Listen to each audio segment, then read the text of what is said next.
হাসিনাকে দেশে ফিরিয়ে এনে বিচারের মুখোমুখি করা উচিত ডক্টর ইউনূস। বাংলাদেশ সংস্কার ও সুষ্ঠু নির্বাচনের সমর্থন থাকবে যুক্তরাষ্ট্রের। শিশু ও এক শীর্ষ কমান্ডার সহ লেবাননে নিহত মানুষের সংখ্যা বেড়ে 569। বাংলাদেশের পণ্য পরিবহনের ভাড়া 4.9% বাড়ানোর ঘোষণা ডিএইচএল এর। বিশ্বকাপ খেলতে দেশ ছেড়েছে বাংলাদেশ নারী ক্রিকেট দল। আসসালামু আলাইকুম। মাস্টার মিডিয়ার সন্ধ্যার সংবাদে সবাইকে আমন্ত্রণ জানাচ্ছি। আমি প্রজ্ঞা সুষমা পাল।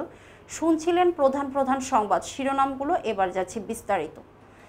ছাত্র জনতার গণ অভ্যুত্থানে ক্ষমতাচ্যুত হয়ে ভারতে আশ্রয় নেওয়া বাংলাদেশের সাবেক প্রধানমন্ত্রী শেখ হাসিনাকে দেশে ফিরিয়ে এনে বিচারের মুখোমুখি করা উচিত বলে মন্তব্য করেছেন অন্তর্বর্তী সরকারের প্রধান উপদেষ্টা ডক্টর মোহাম্মদ ইউনূস।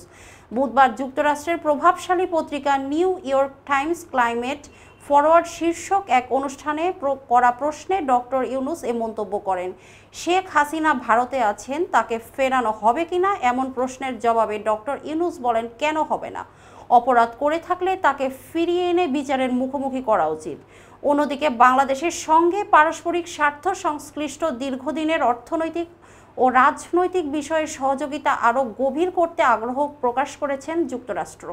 ডক্টর ইউনূসের নেতৃত্বাধীন অন্তর্বর্তী সরকারের প্রশংসা করে যুক্তরাষ্ট্র বলে, বাংলাদেশকে সব ধরনের সহযোগিতা দেওয়া হবে। সংস্কার ও সুষ্ঠু নির্বাচনের সমর্থন থাকবে যুক্তরাষ্ট্রের। বৃহস্পতিবার নিউ ইয়র্কে জাতিসংঘ সাধারণ পরিষদের অধিবেশনের ফাঁকে অন্তর্বর্তী সরকারের প্রধান উপদেষ্টা মোহাম্মদ ইউনূসের সঙ্গে দেখা করে এসব কথা বলেন মার্কিন পররাষ্ট্রমন্ত্রী অ্যান্টনি ব্লিংকেন। এবার আন্তর্জাতিক প্রসঙ্গ। লেবানিজ স্বাস্থ্য কর্তৃপক্ষের তথ্য মতে গত সোমবার থেকে ইসরায়েলি হামলায় লেবাননে কমপক্ষে 569 জন নিহত এবং 1835 জন আহত হয়েছেন। হামলার ভয়ে দক্ষিণ লেবানন থেকে পালিয়ে যাচ্ছে হাজার হাজার মানুষ।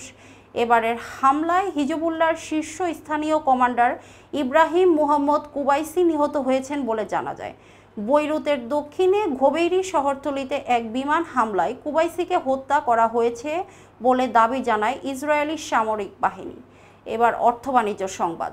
বিশ্বের শীর্ষস্থানীয় express service provider DHL express বাংলাদেশে পণ্য পরিবহনের বার্ষিক ভাড়া বাড়িয়েছে 4.9%। আগামী 1 জানুয়ারি থেকে ভাড়ার নতুন হার কার্যকর হবে। মূলত মার্কিন ডলারের বিপরীতে দেশীয় টাকার দাম কমে যাওয়া ও মূল্যস্ফীতি সহ বিভিন্ন কারণে ক্রমাগত খরচ বেড়ে যাওয়ার পরিপ্রেক্ষিতে পণ্য পরিবহনের ভাড়া বাড়িয়েছে বলে বৃহস্পতিবার এক সংবাদ বিজ্ঞপ্তিতে এই তথ্য জানিয়েছেন তারা। এবার খেলার খবর ক্রিকেট। বৃহস্পতিবার আরব আমিরাতের উদ্দেশ্যে রওনা দিয়েছেন নিগার সুলতানা জুটির দল। এবারের বিশ্বকাপের বি গ্রুপে খেলবে টাইগ্রেসরা। গ্রুপ পর্বে ম্যাচ আছে 4টি। বি গ্রুপে বাংলাদেশের প্রতিপক্ষ স্কটল্যান্ড, ইংল্যান্ড, ওয়েস্ট ইন্ডিজ ও দক্ষিণ আফ্রিকা। এই গ্রুপ সেরা দুই দল যাবে সেমিফাইনালে। সবশেষ 20 কাপে বিশ্বকাপ একটি ম্যাচ জিততেও পারেনি বাংলাদেশের মেয়েরা। তবে এবার অন্তত একটি ম্যাচ জিততে চায় টাইগ্রেসরা। দর্শক, এই ছিল এখনকার মতো। পরবর্তী সংবাদ দেখার আমন্ত্রণ জানিয়ে আমি শেষ করছি। প্রজ্ঞা সুষমা। সবাই ভালো থাকবেন, সুস্থ থাকবেন।